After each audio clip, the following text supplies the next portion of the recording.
Partagez vos observations avec Benoît Dutrisac par courriel. dutrisac@commercialcube.radio. Rendez-vous, c'est tout ce qu'il vous reste à faire. Rendez-vous! Des appels au génocide! Ils sont tombés sur la tête. Vous n'aurez pas mon 100 millions de dollars. Cruel, horrible, inhumain. Qu'est-ce que c'est que ça? Un politologue pas comme les autres. Loïc Tassé. Loïc, bonjour.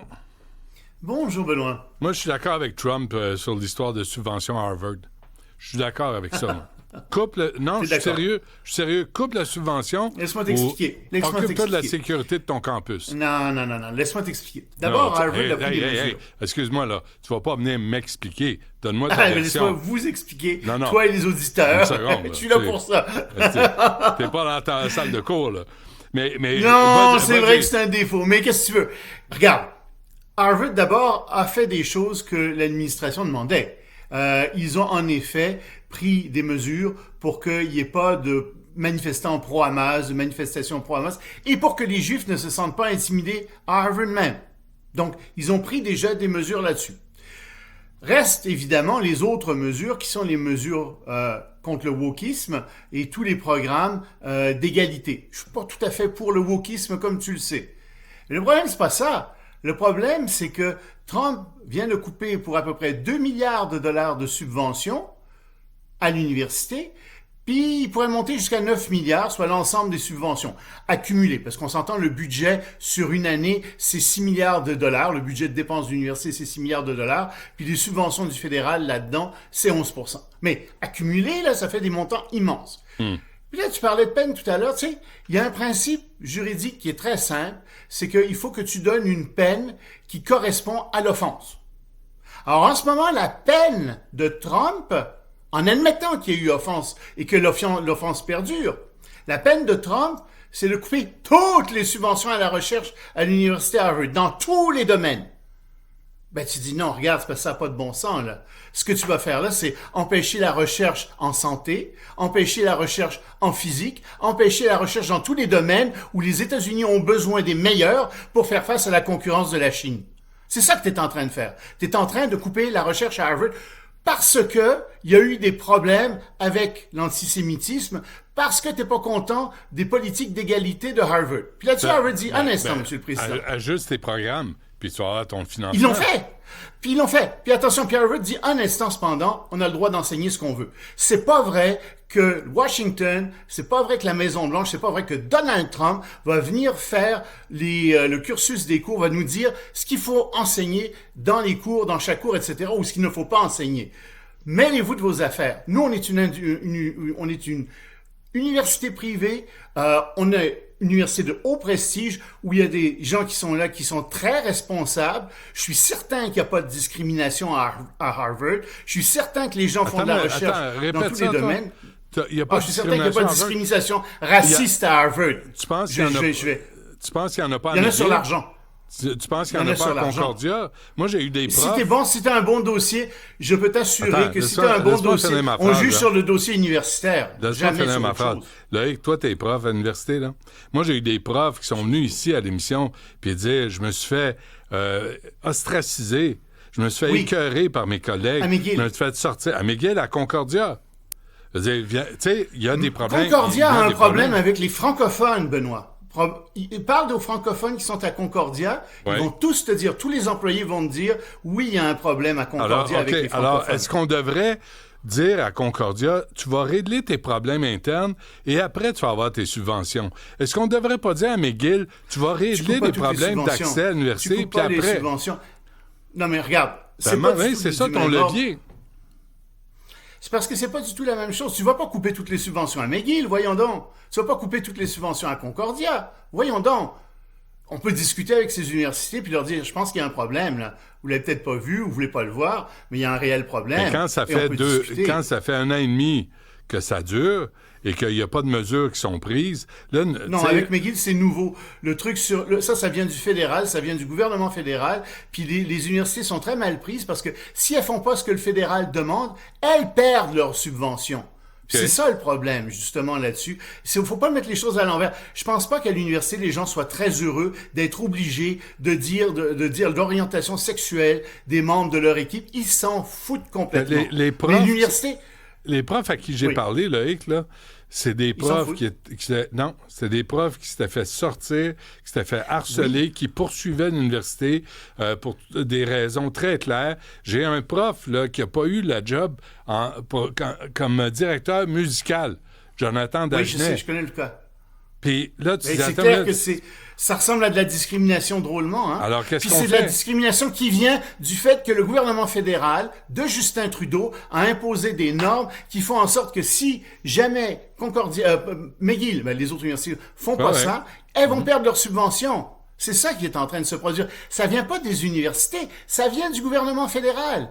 Et dans les universités, les gens sont pas contents de ça, mais il y en a pas beaucoup qui se tiennent debout puis qui disent ça n'a pas de sens ce que vous faites là. Fait que, tu sais, si t'arrives, tu dis, Non, mais si t'arrives, tu dis, on va rétablir les règles de compétence. Si t'es compétent, quelle que soit la couleur de ta peau, tes origines, c'est toi qui as la job. Mais c'est parce que là, on a perdu ça. C'était comme ça avant. C'était comme ça avant. Jusqu'à ce que Justin Trudeau arrive avec ses maudites règles pour favoriser les minorités X, Y, Z.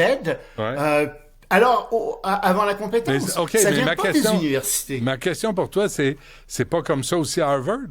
C'est pas comme ça aussi à Harvard? La discrimination à Harvard, c'est sur l'argent. C'est t'as de l'argent ou t'as pas d'argent. Et tu viens d'une famille qui a fréquenté Harvard ou qui a pas fréquenté Harvard. Ça, c'est de la vraie discrimination qui existe à Harvard là-dessus. Puis c'est pas là-dessus que Donald Trump en a. Pas du tout là-dessus. Ce qu'il veut, lui, c'est sous prétexte, en fait, il veut changer le cursus universitaire, il veut changer ce qui s'enseigne dans les cours sur le Proche et le Moyen-Orient. Il veut pas qu'on critique Israël, c'est pas compliqué. C'est ça qu'il est en train de faire, puis il est en train de se livrer à une terreur sur les campus universitaires. Est-ce qu'on est capable de critiquer... Et Harvard est la seule université qui dit non. Est-ce qu'on est capable de critiquer Israël? Il faut critiquer Israël. Est-ce qu'on est capable de critiquer l'autre côté? La Palestine, Gaza, tous les crinqués. Ben bien sûr. Moi, je les ai vus, les manifestations en Columbia aussi. Tu sais, t'as des universités où, là, t'as des gens qui ont peur d'aller à leurs cours. On ne peut pas tolérer ça. C'est intolérable. C'est intolérable, Benoît. Mais comme gouvernement, tu fais quoi? C'est quoi ton levier de négociation? C'est parce que Harvard a dit, j'ai réglé le problème. Le problème est réglé. On l'a vu, on est d'accord avec vous, on a pris des mesures. Mais Trump continue quand même. Puis, ce qu'il fait, c'est qu'il prend des mesures qui sont épouvantables. Il gèle l'ensemble de la recherche. Pas une partie de la recherche. Non, ça peut être dangereux. Non. Ah. Mais écoute, là... Ah ouais. Mais si on réglait le problème, Trump ne va pas intervenir. Ben non, mais il le fait quand même parce que ce qu'ils veulent, eux, c'est censurer toute critique contre Israël. C'est ça le fond du problème. Il refuse de rapatrier un prisonnier aussi envoyé par erreur au Salvador. Oui. Ben oui, puis la Cour suprême a dit, écoutez, il faut que vous favorisiez le retour. Favoriser le retour, c'est pas...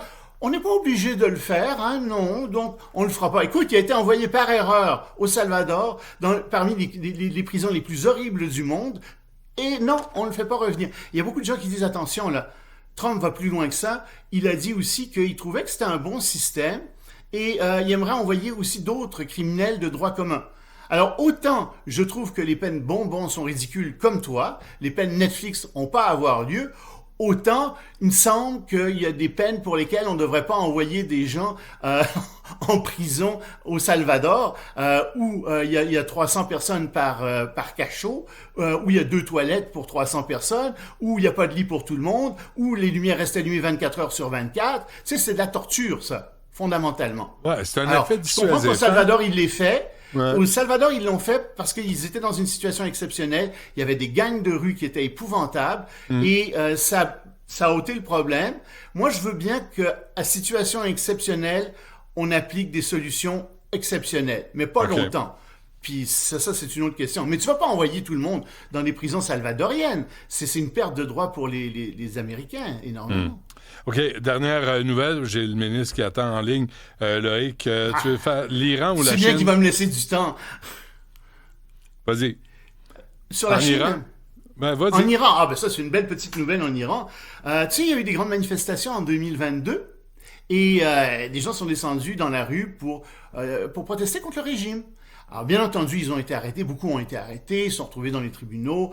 Malheureusement, beaucoup de ces gens se sont retrouvés en prison aussi. OK, c'est un régime totalitaire, on s'attend à ça. Mais non, ils vont encore plus loin, les dirigeants iraniens. Ils viennent de jeter en prison qui? 12 avocats qui avaient défendu, c'est leur boulot, qui avaient défendu les gens qui étaient accusés. On les accuse cette fois-ci d'être contre le régime et d'avoir des activités pro-israéliennes. Mon œil, ils ont juste défendu les pauvres manifestants qui étaient descendus dans la rue. Et tu vois ici encore un régime de terreur qui est ce que ça fait. Tu vois que Trump est pas si pire que ça, dans le fond.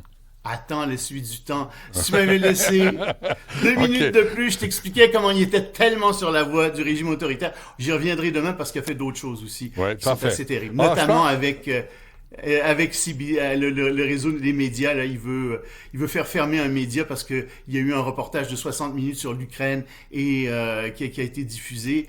Puis il n'a pas aimé ça, il n'a pas aimé le reportage, alors non. Et en plus, il a le temps de regarder la télé. Vraiment, c'est un surhomme. Il fait que ça, le matin, il se lève, il est devant la télé en robe de chambre dans son lit, c'est connu. Ouais, 6 pieds 3, 222 livres. Il mange des Big Mac, il est en forme, c'est un athlète, c'est un grand intellectuel. Vraiment, on est juste des jaloux. Tu sais pas ce qu'il fait au lit. Je veux pas le savoir. Merci Loïc, on se reparle demain. Salut Benoît. Salut.